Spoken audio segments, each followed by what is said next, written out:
ফের একবার ডামাডোল।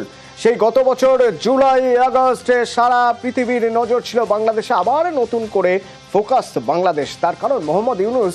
গত 2-3 দিন ধরে শোনা যাচ্ছে যে মোহাম্মদ ইউনূস নাকি পদত্যাগ করতে পারেন। পদত্যাগ কি বাহানা, পদত্যাগ কি ব্ল্যাকমেল, এ প্রশ্ন উঠছে। তার কারণ বারবার দেশের ভিতরে দেশের অন্দরে চাপ তৈরি হচ্ছে ভোট করানোর, কিন্তু ভোট করানো নিয়ে যেন কোনো মাথা ব্যথাই নেই তদারকি সরকারের। তদারকি সরকারের প্রথম এবং প্রাথমিক কাজ কি? স্থিতাবস্থা আনা, রাজনৈতিক স্থিতাবস্থা, অর্থনৈতিক স্থিতাবস্থা, সামাজিক স্থিতাবস্থা, ভোট করানোর মতো পরিস্থিতি তৈরি করা, তারপর ভোট করানো। কারণ নির্বাচিত সরকার দেশ চালাবে, তদারকি সরকার ততদিন তদারক করবে।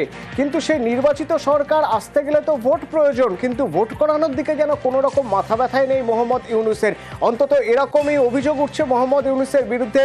বারবার বিভিন্ন রাজনৈতিক দল অভিযোগ করছে, বারবার সওয়াল উঠছে যে তাহলে কি ভোট করাতে চাইছেন না মোহাম্মদ ইউনূস?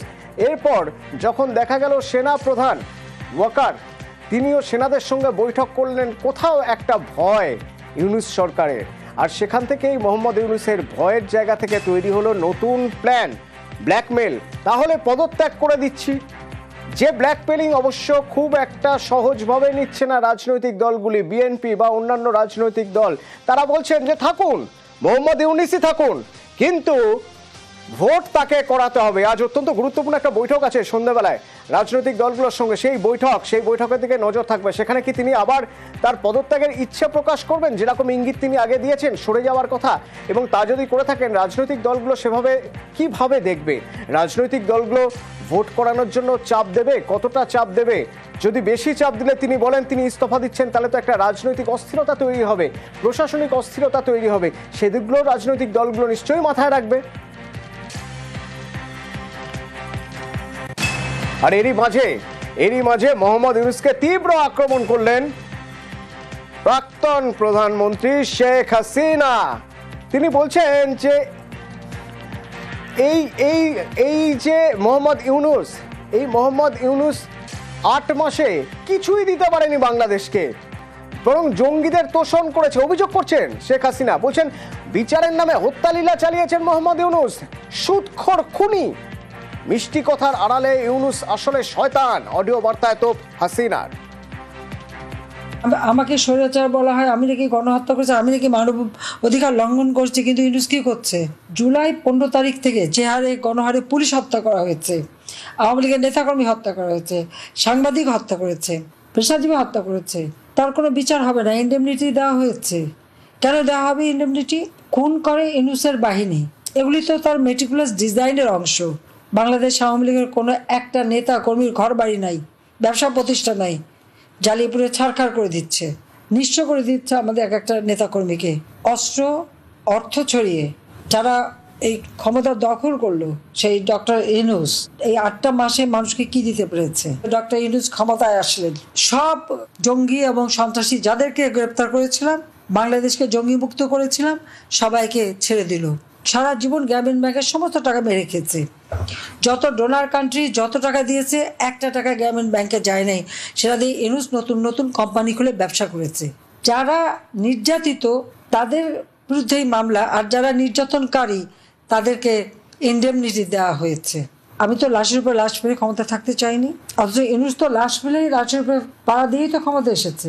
এখন দেশ বিক্রি শুরু করেছে। ক্ষমতা আসতে না আসতে বলে মিয়ানমারের বর্ডার, সেই বর্ডারে নাকি সরকারি নিয়ন্ত্রণ নাই। আওয়ামী লীগ আমলে তো এই বর্ডার কখনো এরকম ভাবে নিয়ন্ত্রণহীন হয়নি।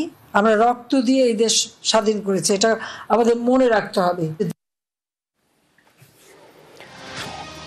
যে বিমান দিল্লি থেকে শ্রীনগর যাচ্ছিল, সেই বিমানের ভিতরের ভিজুয়াল আমরা যখন দেখছি, আমরা রীতিমতো আটকে উঠছি যে আমাদের মধ্যে যদি কেউ ওই বিমানে থাকতেন, তাই তখন কিভাবে রিঅ্যাক্ট করতেন।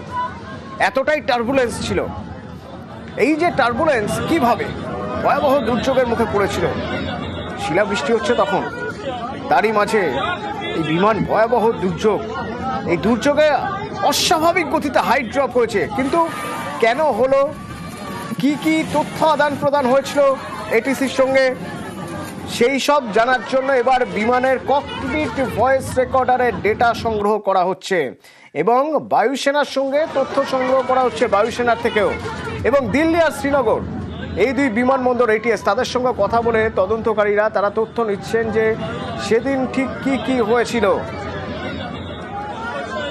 জানা যাচ্ছে দুর্যোগের সময় বিমানের হাইট ড্রপ হয়েছিল অত্যন্ত দ্রুত গতিতে, অস্বাভাবিক গতি বলা হয় যাকে, প্রতি মিনিটে 8,500 ফুট গতিতে হাইট ড্রপ। সাধারণত নামার সময় যে গতি থাকে তার থেকে 4 গুণ বেশি, আর তাতেই বিমান বেলাগাম হয়ে পড়ে বলে অনুমান। এইরকম একটা পরিস্থিতি হলে ঠিক কি হতে পারে, পাইলট অরিন্দম দত্তর সঙ্গে আমরা কথা বলেছিলাম, শুনুন।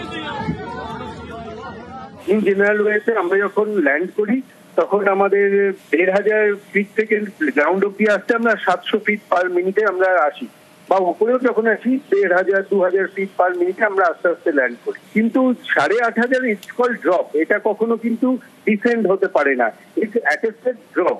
এই ড্রপটা কিন্তু uncontrolled drop. That means weather কতটা খারাপ এখানে পাইলটের হাত থেকে কন্ট্রোলটা টোটালি চলে গেছে এবং 8,500 ফিট পার মিনিটে সেটা ড্রপ করেছে। এটা সত্যি খুব রিস্কি ফ্যাক্টর। আমি যখন একটা এয়ারক্রাফট ড্রপ হচ্ছে তখন তাকে যদি আমি কন্ট্রোল করতে চাই, অ্যাঙ্গেল অফ অ্যাটাক কিন্তু অনেক বেড়ে যায়, সেখানে একটা টহলা হতে পারে, সেটা কখনোই কন্ট্রোল হতে পারে না, ইটস আনকন্ট্রোল ড্রপ।